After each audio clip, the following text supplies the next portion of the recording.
everyone pointed out about how long he's been such a great cop and that he has no criminal convictions, blah, blah, blah. That was just the only time he got caught. Man's criminal. He deserves to be in prison. How surprising was this decision? It's not very surprising. I haven't had a ton of contact with anyone about the case the entire time, and unfortunately I was expecting him to skate out easy because he's a cop, and that's the way it goes, I guess. So Better than the worst case scenario. How did either of you feel about the fact that they said he wanted to express remorse, but he was prohibited from doing so by his I think they're liars. I bet. Go ahead.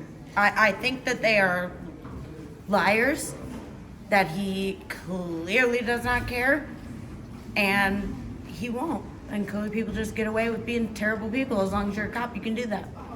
I think that we all fully understand that attorneys tell us not to speak or, admit fault by saying sorry. He pled guilty in November. Yeah, I was just about to say he pled guilty in November. He also broke a bunch of laws that he swore to protect, so I'm sure that he could have got out of the hands of his real burly lawyer outside and said sorry if he really wanted to. Personally, being told not to isn't against the law.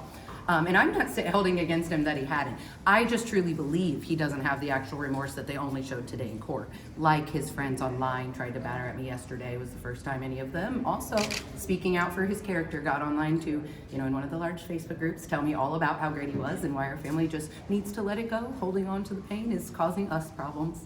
They know everything. What did you guys want him to see? Want to see happen today? What would you have liked to see happen? I wanted to see Michael get sent to the penitentiary For how long? for at least 5-6 years. The man should have been treated as any other American citizen, and he's not, because in America, the cops are more important. I do feel that all the mitigating factors that the judge stated, you could completely refute and rebuttal with, like he was a law enforcement officer. They leaned on the fact that he's such a great person because of his service. They even said, we've all been part of groups where we get, do public service, and everybody is doing public service in their own, if you're a good person. That doesn't mean that you still get off from DUI just because you did something good the day before. You still hurt someone, and I do think he should have been held accountable like anybody else would have been. I think 12 years, of course, they explained why that maybe is too much. I do think it could have been somewhere a lot more in the middle than a mere days of prison time, or, jail time.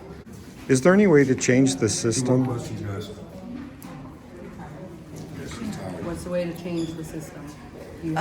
Way to change the system is to start holding our police accountable. 20 years is not enough for Sean Grayson, and 3 months is not enough for Mike Egan. This is screwed, and I think our government needs to do better. Thanks, guys. I'm finished. Thank you. Yeah, you got to stand up for the victims instead of perpetrators of these crimes. It's completely